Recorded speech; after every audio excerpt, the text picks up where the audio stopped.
내 영혼의 백신을 통해서 하나님과의 관계가 더 깊어지고 친밀해지는 하루가 되시기를 바랍니다. 11월 14일 토요일 한 마리의 양은 누구일까요? 라는 제목으로 함께 묵상하시겠습니다. 하나님의 말씀은 누가복음 15장 3절에서 7절입니다. 예수께서 그들에게 이 비유로 이르시되 너희 중에 어떤 사람이 양 100마리가 있는데 그 중에 하나를 잃으면 99마리를 들에 두고 그 잃은 것을 찾아내기까지 찾아다니지 아니하겠느냐. 또 찾아낸즉 즐거워 어깨에 메고 집에 와서 그 벗과 이웃을 불러 모으고 말하되 나와 함께 즐기자. 나의 잃은 양을 찾아내었노라 하리라. 내가 너희에게 이르노니 이와 같이 죄인 한 사람이 회개하면 하늘에서는 회개할 것이 없는 의인 99으로 말미암아 기뻐하는 것보다 더하리라.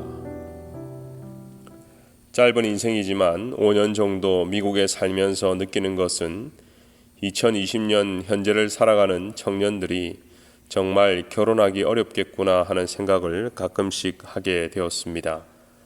이민 사회 자체가 좁은 곳도 있고 극심한 경쟁 사회 속에서 학업과 취업의 문제로 배우자를 만날 수 있는 여건도 부족하고 또한 요즘은 코로나 문제로 미팅을 하기가 더 힘들다 보니 결과적으로 사람 찾기도 어렵고 또는 결혼을 꼭 해야 하는지 의구심을 가진 젊은이들이 더 많아지게 된 것 같습니다. 우리 교역자 사무실에도 30대 총각 목회자들이 들어있는데 옆에서 보고 있으면 빨리 장가를 가면 더 좋을 텐데 하는 생각을 하곤 합니다.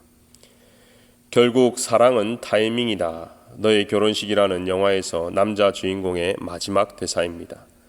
한 사람을 만나 호감을 가지고 연애와 결혼을 하는 과정에서 수많은 기로와 아픔을 경험하게 되죠. 저는 지금 함께 살아가는 아내를 군대를 제대하고 교회에서 만났습니다. 7년간 연애를 하고 결혼에 골인을 했는데요. 오랜 기간 연애를 하면서도 잘 이해되지 않았던 것은 여자의 마음이었습니다. 물론 저 자신이 주변을 살피는 주의력과 관찰력이 떨어져서 아내의 감정이나 상태와 생각을 두루 살피지 못한 것도 있지만 어떤 일이 있어 아내가 삐졌을 때 왜 그렇게 삐졌는지 물어봐도 돌아오는 대답은 몰라, 아무것도 아니야 였습니다. 차근차근 설명을 해주면 좋을 텐데 그렇지 않았습니다. 아마도 지금 막 연애를 시작한 여인이나 썸을 타고 있는 분들이 가장 관심을 두는 것이 내가 사귀고 있는 내 남친, 내 여친의 속마음을 자세히 알 수만 있다면 얼마나 좋을까, 이런 심리일 것입니다. 누군가의 마음을 읽는 것은 예나 지금이나 중요한데요. 오늘 본문은 하나님 아버지의 마음을 엿볼 수 있는 비유입니다. 다행히 하나님의 마음은 여자의 마음처럼 꽁꽁 숨겨져 있지 않습니다. 분명하게 드러나 있고 누구나 알 수도 있습니다. 오늘 말씀의 내용은 양 100마리를 치는 목자는 그 중에 한 마리가 없어진 것을 발견하고 그 양을 찾으러 나섭니다. 그 한 마리를 찾아온 뒤에 그것을 기뻐하면서 이웃을 불러 잔치를 벌이는 것이 오늘 본문의 스토리입니다. 예수님이 이 비유를 끝내시고 분명한 결론을 내어주셨는데요. 이와 같이 죄인 하나가 회개하면 하늘에서는 회개할 것이 없는 의인 99으로 말미암아 기뻐하는 것보다 더하리라. 그러니 예수님이 이 비유를 말씀하신 이유는 분명합니다. 하나님의 마음에는 죄인 한 명의 소중함이 늘 아픈 새끼손가락 같다는 것입니다. 그런데요, 우리는 하나님의 마음을 이 비유를 통해서 깨닫게 되면서 마음이 편치 않습니다. 우리는 자유민주주의 정치 문화 속에 살다 보니 문화적으로 다수결, 과반수를 따지게 되죠. 그리고 선택의 기로 앞에서 가성비라는 것을 중요하게 생각합니다. 그렇다 보니 자연스럽게 한 마리의 양보다 99마리가 더 귀한데 어떻게 하나님은 이런 결정을 무책임하게 하실 수 있는가, 이런 생각을 하게 되는 것이죠. 그렇게 생각하는 이유는 우리 자신이 99마리 중에 하나라고 생각이 되기 때문입니다.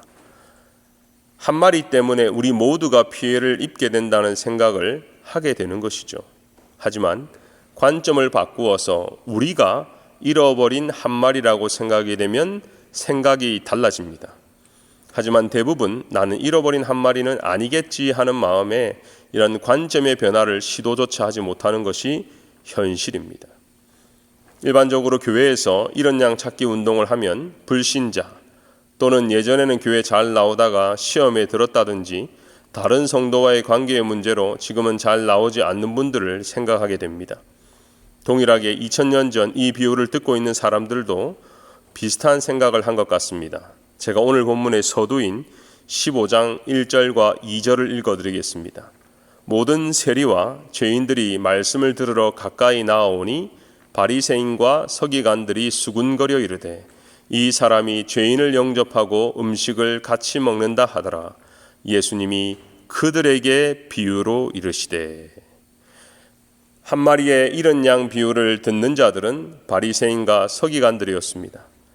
아마도 그들은 스스로 의롭다고 생각했기에 지금 앞에서 열심히 말씀을 듣고 있는 세리와 죄인들과는 질적으로 다르다라는 편견과 고정관념을 가졌을 것입니다. 지난주일 우리는 편견에 대해서 말씀을 들었습니다. 그런데요, 여러 가지 편견 중에서 가장 위험한 편견이 스스로 의롭다고 생각하는 것입니다. 그렇게 우리 모두가 오늘 묵상을 통해서 첫 번째로 깨달아야 할 것은 저와 여러분이 바로 잃어버린 양이라는 것입니다. 신앙생활을 오래 하다 보면 우리도 모르게 바리새인이 됩니다. 바리새인은 분리된 자들, 구별된 자들인데요. 우리도 모르게 우리가 의롭다고 느낄 때가 생기고 스스로 분리하게 됩니다. 나는 저들과 다르지. 나는 이렇게 애쓰지 하고 자기의 공로와 자기의 노력을 어필하게 되는 것이죠. 아마존 밀림 인디오 부족에게 파송받았던 허운석 선교사님의 이야기를 듣게 되었습니다. 그가 쓴 책의 제목은 내가 왕 바리새인입니다. 책을 보면 독이 든 음식을 받아먹고 중태에 빠지기도 했고요. 온 가족이 독충에 물려 진물과 피고름으로 얼룩지면서까지 정글로 또 정글로 계속해서 들어갔습니다. 그리고 2010년에는 폐암, 말기암 진단을 받고 하나님 앞에서 몸부림을 칠 때 자기 자신이 바리새인 중에 바리새인인 것을 깨달았다고 합니다. 세리는 멀리 서서 감히 눈을 들어 하늘을 쳐다보지도 못하고 다만 가슴을 치며 이르되 하나님이여 불쌍히 여기소서 나는 죄인으로소이다 하였느니라. 내가 너희에게 이르노니 이에 저 바리새인이 아니고 이 사람이 의롭다 하심을 받고 그의 집으로 내려갔느니라. 오늘 묵상을 통해서 분명하게 체험해야 하는 진리는 스스로 의롭다고 생각하면 할수록 하나님과 멀어지고 반대로 스스로 하나님 앞에서 불쌍히 여겨달라는 간절함이 있을 때 비로소 하나님께 의롭다 하심을 받고 무한한 은혜를 누릴 수 있다는 것입니다. 사랑하는 성도 여러분, 혹 우리의 마음 깊은 곳에서 스스로 의롭다고 나는 다른 사람과 다르다는 교만이 있다면 이 말씀 앞에서 새롭게 되기를 소원합니다. 두 번째로 깨달아야 할 것은 잃어버린 양을 위한 목자의 마음입니다. 하나님은 우리를 대하실 때 출신, 성분, 과거를 묻지 않으십니다. 모든 것을 내려놓고 주님께로 돌아오기만 하면 하나님 아버지의 사랑을 누릴 수 있습니다. 우리 하나님은 그런 분이십니다. 용서하실 때 기억조차도 하지 않으시는 좋으신 분인 것입니다. 결론의 말씀을 드립니다. 저와 여러분이 잃어버린 한 마리의 양입니다. 지금도 어디로 가야 할지, 언제 가야 할지 모를 때에 가장 좋은 때에 가장 좋은 길로 인도하시는 좋으신 하나님을, 그 하나님이 우리의 목자가 되어 주시는 것입니다. 사랑하는 성도 여러분, 오늘 묵상을 통해서 다시 한번 자기 자신을 되돌아보고 하나님과의 깊은 관계를 회복하는 시간이 되기를 소원합니다. 기도하겠습니다. 은혜가 풍성한 하나님, 남과 비교하면서 스스로 의롭게 낮게 여기는 마음이 있었다면 주님 용서하여 주시옵소서. 하나님 말씀대로 남을 나보다 낮게 여기고 겸손한 마음을 허락하여 주옵소서. 겸손할 때 더 큰 은혜를 베풀어 주시는 하나님을 경험하게 하여 주시옵소서. 예수님의 이름으로 기도합니다. 아멘. 오늘은 공동기도문 30번을 다 같이 기도하도록 하겠습니다.